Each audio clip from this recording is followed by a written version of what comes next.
Kojo Ponkroma, who is minority spokesperson on the economy. I'm grateful to you, sir, for joining us. Now, you are someone who really have followed this economy and how it's performing. The argument that the loss the Bank of Ghana has incurred is the cost of stabilizing the economy, which is making people comfortable. Isn't that a cost that should justify, or an expense that should justify the loss? Kojo, good evening to you and to your listeners. I want to start by making the point that you have played extensively what the majority has said at their press conference. I pray that you give the minority equal amount of time to respond before we get into any debate. First, I need you to clarify for me. Has Joy News cited the Bank of Ghana accounts as published? No, we haven't cited it. So what has happened is that the Bank of Ghana accounts have not been published, but the majority has been invited to do a press conference, ostensibly to try and shape people's minds before the accounts themselves are published. That should tell you that they are in an exercise of propaganda and PR, trying to hide the real facts from the Ghanaian people. What is happening is that yesterday's whistleblowers have become today's defenders. The cosmetics with which they've been managing things are beginning to wear off. And what is left now is a government side that is defending the things that they complained about when they were in opposition. Now, in 2023, the Bank of Ghana made a loss of 10 billion Ghana cedis. Today's majority, the then minority, were those who, among other things, went on demonstration, calling for the head of Governor Addison at the time, calling on him to resign. I think, if I recall correctly, within 21 days. And later, the then candidate who became president said that and other practices in the economy amounted to criminal mismanagement of the economy. I'm quoting his words. Today, they have made a loss of 15 billion Ghana cedis after they promised Ghanaians to give them power, they will do better. They've made a loss of 15 billion Ghana cedis. And instead of releasing the accounts so that everybody can read, they choose to hide the accounts and get the majority to do a press conference to spin it and try to explain it away. Now, you will recall that a number of things happened during the year. One, the minority kept drawing attention to the method that this government was using in its attempt to achieve a certain inflation number. They wanted to achieve a number and show to Ghanaians that they have done better. So they adopted a measure called sterilization, heavy sterilization. We have been speaking about it from 2025, and at a point they were even insulting our intelligence that we don't understand economics. And we kept saying that the extent of the sterilization they were doing will amount to huge costs on the Bank of Ghana. And that if they continue with sterilization, they can even achieve inflation of 0%. But the cost on the Bank of Ghana will be unbearable, and it did not also mean that the cost of living was going to go down. They rejected our argument, literally called us names, only today to turn around and say that the sterilization through open market operations is one of the largest contributors to their loss. You will recall again that we warned that the change in gold purchase policy from buying from the large-scale miners to now using the gold board was incurring losses which they were passing on to the Bank of Ghana. The IMF even highlighted some numbers in their document. And we even called for a parliamentary inquiry to go into the details and quickly put in place remediation measures. Because of politics, they refused to do that investigation. What's more, they moved that cost from Gold Board's books onto Bank of Ghana books and caused Gold Board yesterday quickly to publish their accounts and declare profit of 900 million. You see today the Bank of Ghana document, which they haven't released, but they are now spinning a political narrative about. They are even now admitting that the cost of the gold transaction is 9 billion Ghana cedis. Take that out and go and net it off what the Gold Board has announced as profit, and you will see the real impact of what has gone on there. They now want to argue that the work that the Bank of Ghana does contributes to what they call policy or economic costs. I want to refer you to Professor John Gachi, in 2024, when the Bank of Ghana said that the sterilization or the open market operation costs that they had incurred, what they are now saying that small costs, small results.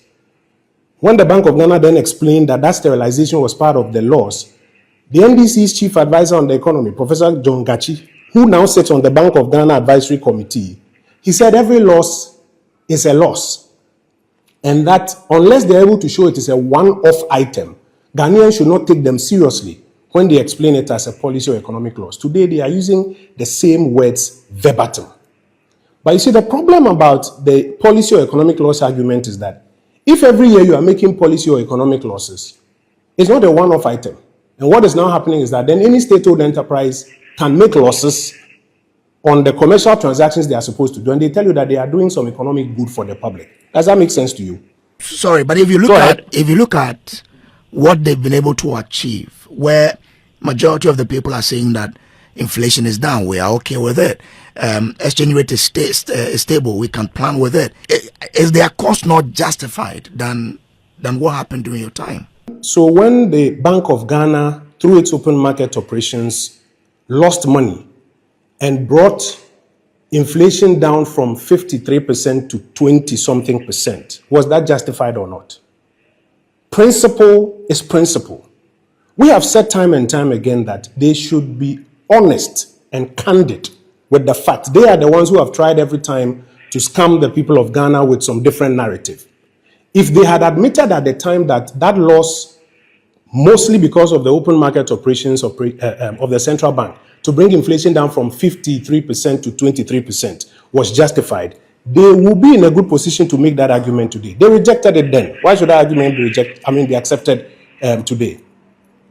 The Ghanaian people should see, as I mentioned, the scam that the NDC is perpetrating. They say one thing, when they have the opportunity, they try to change the language as though they are doing something new. And I draw your attention to the fact that 10 billion was condemnable. I don't know what they will say about 15 billion. But what is even worse, I tell you, we know where they are going to hide it. When we get into the full analysis of this after our press conference next week, we will show you where they are going to hide it again.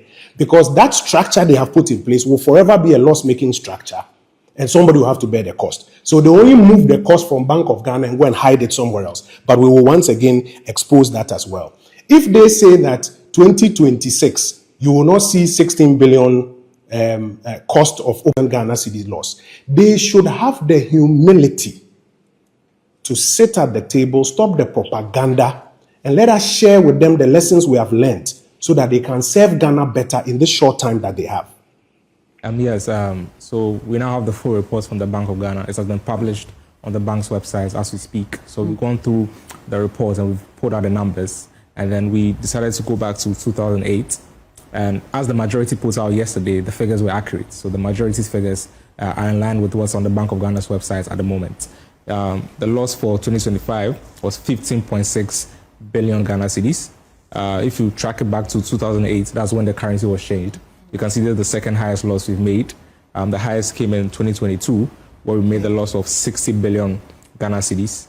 Then it improved to 13 billion in 2023, then to 9 billion in 2024. And then we've seen that the reversal has turned a bit. We're now doing 15.6 billion Ghana cedis. And then, so we need to understand why this is happening, why the loss is of this scale, why the loss increased in 2025, because there was a trend of the loss reducing, but then that trend reversed in 2025. But then one of the most important things about the BoG is that we call it's called policy solvency. Now, the BoG needs to be policy solvent. This means that the income the BoG gets from its core activities, that income can be used to meet the markets when it does its open markets operations. And by open markets operations, it means that when there's excess liquidity, I don't know if I'm being too technical, but when there's so much money in the economy, and that's how you can measure inflation in one way. So from the BoG's point of view at this moment, they say that inflation is caused by so much money in the economy. So if there's so much money in the economy, they have to take out the money to reduce inflation. That's what we call liquidity and then open market operations. So by taking out the money from the economy, the BoG basically buys or lends the money from the commercial banks. So when they take the money from the commercial banks, they have to pay them interest. And now that interest cost is a cost that is going to be borne by the central bank. And if the central bank cannot meet this cost, it means that the central bank is not policy solvent. and there's a problem with the Bank of Ghana. Now, we've been looking at the numbers from the financial statements, and you can see that without the sale of gold that the BoG did at the end of last year, the gold was sold in November and December of 2025. Without the gold sale, the BoG would not have been policy solvent because the cost of open markets operations for 2025 was 16.7 billion Ghana cedis. If you take out the effects of the gold sale, the BoG's core income would have been about 12 billion. So we have 12 billion from the BoG's core income. We have about 16 billion in open market operations. So this is so that the BoG would not have been policy solvent without the sale of gold. And then this could also explain why at the last minute, the BoG then decided to sell some of the gold. Okay. So the BoG sold about half of our gold in the reserves and got about 9.5 billion Ghana cedis in net gain.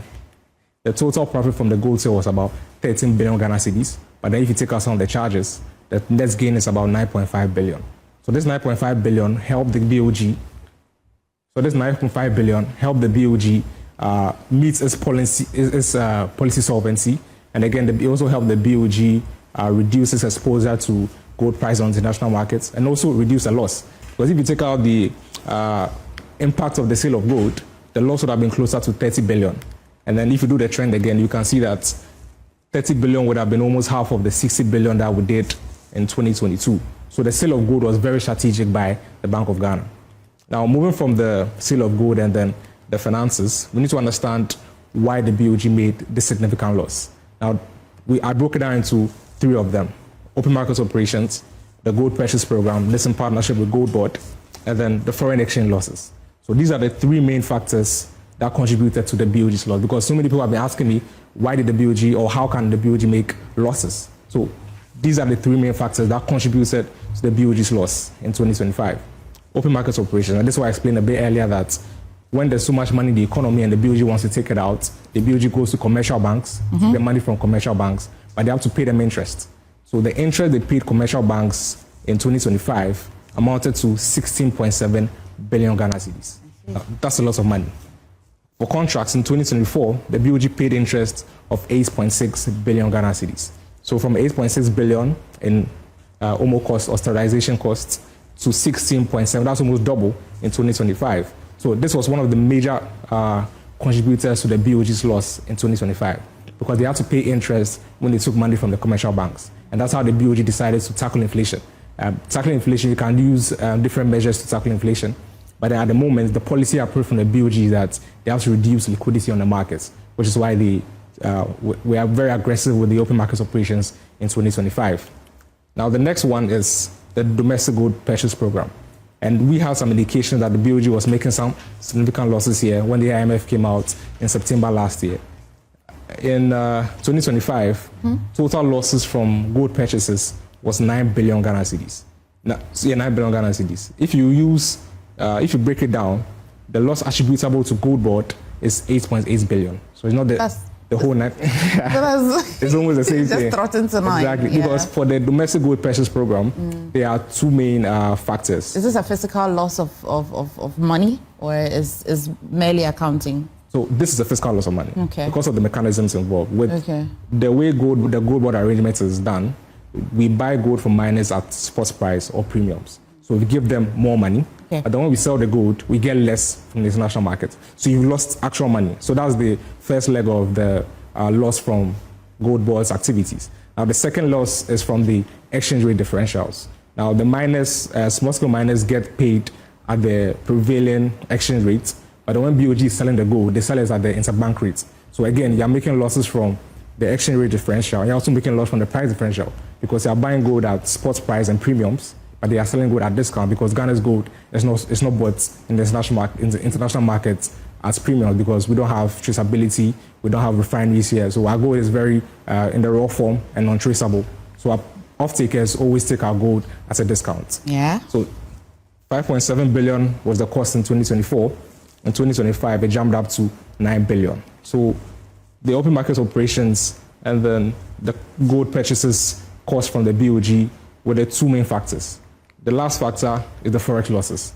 Now, because the cedi appreciated by about 40% in 2025, this means that almost all the Bank of Ghana's assets that is held in dollars, when they convert it to Ghana cedis, they're going to lose some of it. So these losses are kind of paper losses. They are not actual losses to the bank because in dollar terms, the price or the value of the assets remain the same.